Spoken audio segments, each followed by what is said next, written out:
Commitment. It means taking a stand. Taking a stand for you. It means delivering. It means coming through. What if you don't keep your commitment, Les? What if you give it everything you have and you come up short? Or if you don't give it everything you have, what if you get weak along the way and you throw in a towel on yourself, you surrender to your emotions? What then? A lot of people become discouraged, they become frustrated, and they say, oh, what the heck? And they go back to doing what they were doing before, saying it doesn't work. You get to make a choice. Is failure going to break you, or is failure going to make you? You get to decide. Failure doesn't. It's okay to fall. It's okay to cry. It's okay to go home. But quitting should never be an option. It's not in falling that makes us failures. It's in not getting up that makes us failures. And you get to decide if you get up or you don't get up. We're going to take setbacks. We're going to take some defeats from time to time in our lives. But when that happens, what that actually does, or what that actually should do, is make your vision clear. Make your mission clear. Anyone who's successful has failed much more than you know. It's like you look at somebody who's an unbelievable athlete, somebody who's an unbelievable entertainer, speaker, communicator, artist. They didn't just show up that way.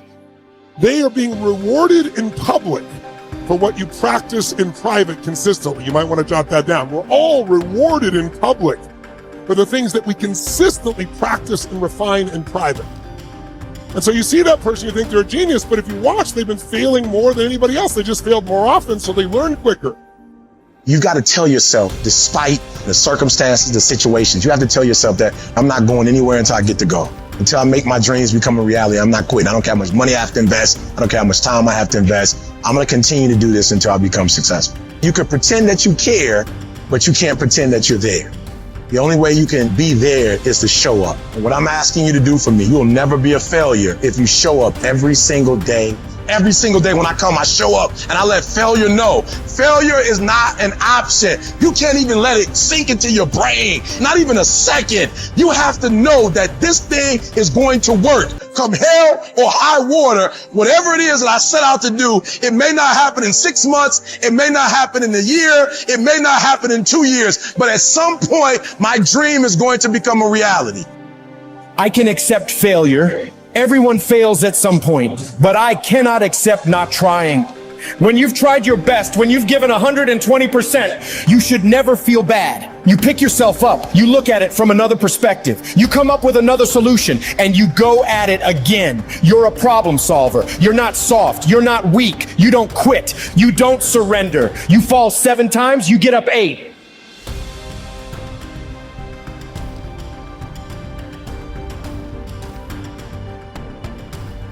There is a cycle of history that is plain as day. Good times create weak people. Weak people create bad times. Bad times create strong people. Strong people create great times. This is the cycle of history. Our thinking, our process is so affected by the way we're raised generationally, the experiences we go through. So let me give you an example of why we're having challenges today and why I'm more than hopeful. Let's say you were born in 1910. Now, think of it this way first. Remember I talked about pattern recognition, pattern utilization, pattern creation. What gave humanity its greatest jump in its capacity was pattern recognition around seasons. Up until that time, we were hunter-gatherers, barely able to survive. It all depended on what was happening in the environment. We were dependent on the outside world. But once we understood the seasons, that planting in the springtime and then taking care of through the summer, boy, in the fall you can reap, and then there's gonna be winter, and you gotta hang on to this stuff so you can survive. Once we recognized that pattern, humanity transformed. Communities were created, eventually cities and countries and states, right? So think of it this way. There's also a pattern of your history as a human. 0 to 21, 19 to 2021 is a springtime, where everything's easy. It's easy to grow. Growth happens, you don't have to do squat. Your body grows, life grows. And some of us had a more protected childhood, some of us had no protection. We had to step up and take care of things when we were 7 or 8 years old. But regardless, overall, it's a time in which people look out for you, you're taught things, you consume what you're taught. But once you come 19, 20, 21 roughly, and sometimes it's 16 for some people, 25 for others, but you get the picture, you enter a new season of life. You go to the summertime where you start testing and go, well, this is what I was taught, but do I really believe this? You know, this is what people say, but now I'm in a relationship, you know? And so all of this next 20 years is an explosive growth period if you work at it from 21 to 41. From 42 to 62 is a reaping time. If you planted really in the spring and you pushed hard through the summer, you're gonna reap. Now, if you didn't plant in the springtime, you're gonna weep in this season. You know, you're gonna be like, I don't have any money, I don't have any time, I don't know what to do, where am I going? But that's a season of power.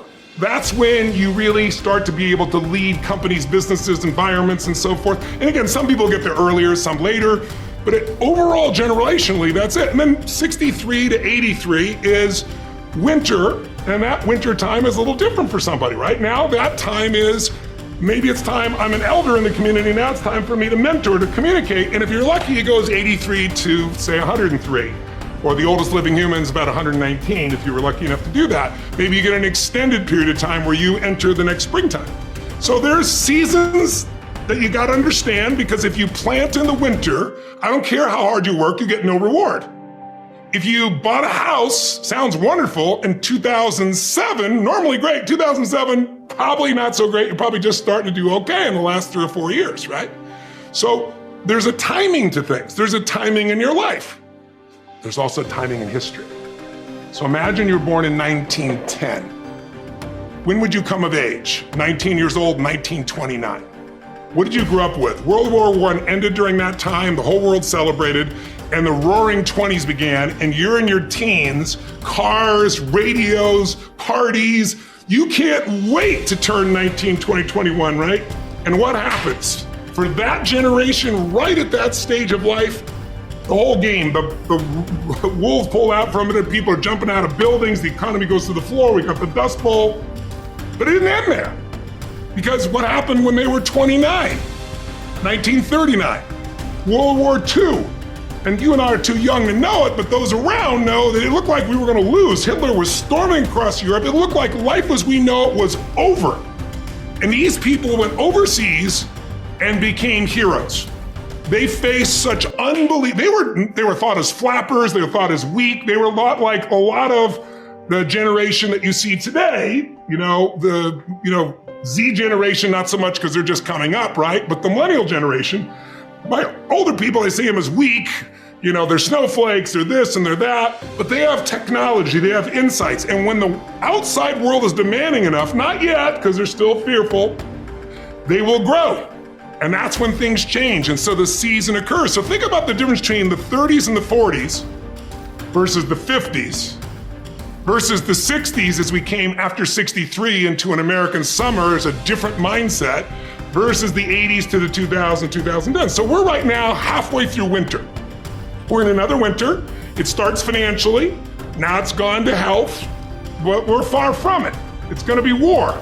And it might be cyber war, it might be full-on war, but there's zero question that China and the US are on a collision course that's going to shape the direction of humanity. And so the people that right now are alive today are gonna have to grow in that environment. I really think we're at a season where there's gonna be a whole new level of growth. And what I just want to do is be one of the many sources that can give people perspective, because here's the problem. A year ago, people thought we were coming out of, we got vaccines now, and we're coming out of COVID, and it's gonna be all over now, and people are excited. But now, after going through 2 years of this, there's a lot of people now that no longer have a compelling future. Like, people talking about New Year's resolutions, most people don't even have one. Because it's like, they never followed through anyway, right? But at least they had something to look forward to. They're starting to get into learned helplessness. Learned helplessness is when something is so bad over and over again, you start thinking the problem's permanent. No problem is permanent. Or you start thinking the problem's pervasive because I haven't handled my finances, my whole world's over. Or because my relationship's bad, my whole world's over. Your life is bigger than that. Or all this is happening because there's something wrong with me. When you get to that point, you stop trying. And so my goal right now is to shake that up for people. People need a new perspective, and you can't do it by just sitting and thinking. You gotta move your body, you gotta change your energy and your focus, because low level of energy, I don't give a damn how smart you are, you're not gonna use all your ability. But if I get you into a higher state of being, mentally, emotionally, physically, then all of a sudden you start remembering who you are and you start coming up with answers that you never even thought were possible before.